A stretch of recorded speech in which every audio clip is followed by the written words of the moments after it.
श्री सतगुरु अमृतवाणी। नारायण नारायण नारायण। देखो, यदि हमें भगवान के रास्ते पर चलना है तो हमें साधन मार्ग में पवित्रता की बहुत ही ज़रूरी है।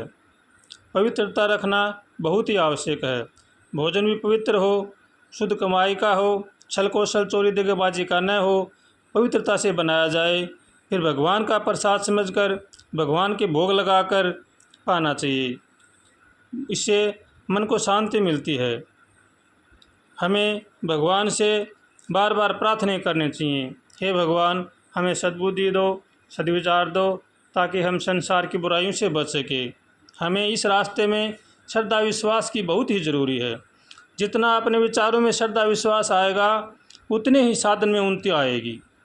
हमें इस रास्ते में गुरुजनों के वचनों पर विश्वास करना चाहिए। जो वह कह रहे हैं सब सत्य है, बस इनके इशारे पर चलने की कोशिश करें। अपने मन की लून मिर्च न लगाएं। साधन ठीक चल रहा है या साधन में शिथिलता आ रही है, यह विचार दिल में गुरुजनों के सामने प्रकट करना चाहिए। वह जिस प्रकार कहे उसी के अनुसार अपना जीवन बिताना चाहिए।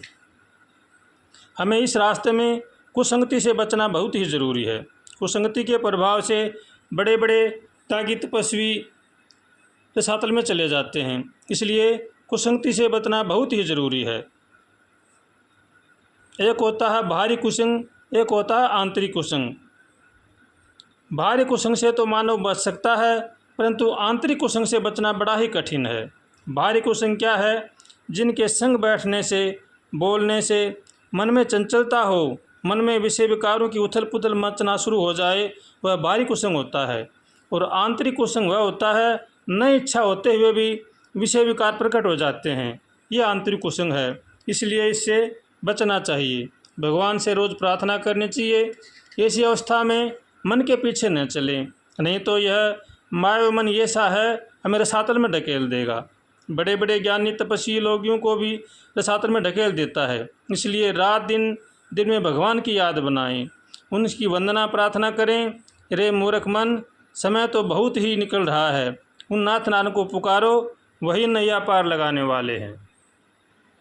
और हमें भगवान से रोज़ प्रार्थना करनी चाहिए, हे भगवान, हे नाथ, हमें सद्बुद्धि दो, सद्विचार दो, ताकि हम संसार की बुराइयों से बच सकें। ऐसे भगवान से रोज़ प्रार्थना करें। रोज़ प्रार्थना करने से भगवान बड़े दयालु हैं, हमारी प्रार्थना ज़रूर सुनेंगे। और हमें दूसरों की बुराइयों से बचना चाहिए। दूसरों की कभी निंदा नहीं करनी चाहिए। दूसरों की निंदा करना महापाप है, इसलिए निंदा से बचना चाहिए। जो कोई हमारी निंदा करता है वह तो हमारा परम हितैषी है, यानी हमारी भलाई करता है, हमारी गंदगी बाहर निकालता है, हमारे खोटे कर्मों की सफाई करता है। इसलिए हरदम सचेत रहें, किसी की निंदा न करें। जिससे हमारे विचार न मिलते हों तो उनसे उदासीन रहें। भगवान से बार बार यही प्रार्थना करें, हे प्रभु दया करो, हे नाथ सद्बुद्धि दो, सद्विचार दो, ताकि हम दुनिया की बुराई से बच सकें। बस जितना भी हमें समय मिले उसमें आत्मचिंतन बढ़ाएं। काल तो सिर पर सवार है, न जाने कब गर्दन तोड़ दे। बस उस नाथ नारायण की याद में समय गुजारो, वही नैया पार लगाने वाले हैं। अगर हम सुख शांति चाहते हैं तो सबके बारे में सोचें कि हे भगवान सबको खुशी रखें, सबका भला करें। अगर हमारे दिल में सबके प्रति विचार ठीक हो जाएंगे तो फिर आनंद ही आनंद है। इसलिए बहुत ही सचेत रहें, कुसंग से बचे रहें, दिल में रात दिन भगवान की याद बनाएं। भगवान से ही प्रार्थना करें, हे भगवान हमें सद्बुद्धि दो, सद्विचार दो, ताकि हम संसार की बुराइयों से बच सकें। हमारा दिल शुद्ध हो जाएगा तो वहाँ ईर्ष्या रूपी डायन का वास नहीं होगा, फिर वहाँ दिल में भगवान का वास हो जाएगा। बस उस नाथ नारायण को रट लगाओ, वही नैया पार लगाने वाले हैं। मानव को किसी की निंदा नहीं करनी चाहिए। निंदा किसे कहते हैं? किसी के बार बार अवगुण वर्णन करना, किसी में कमी देखना। कमी अपने ही देखें, दूसरों के गुणों का वर्णन करो, उनके गुणों के अपने अंदर आ जाएंगे। किसी के अवगुण वर्णन करेंगे तो उनके अवगुण हमारे अंदर आएंगे। इसलिए सभी धर्मों में निंदा महापाप बतलाया गया है। इसलिए किसी की निंदा न करें। निंदा करने से हमारे अंदर तीन कमियां आती हैं।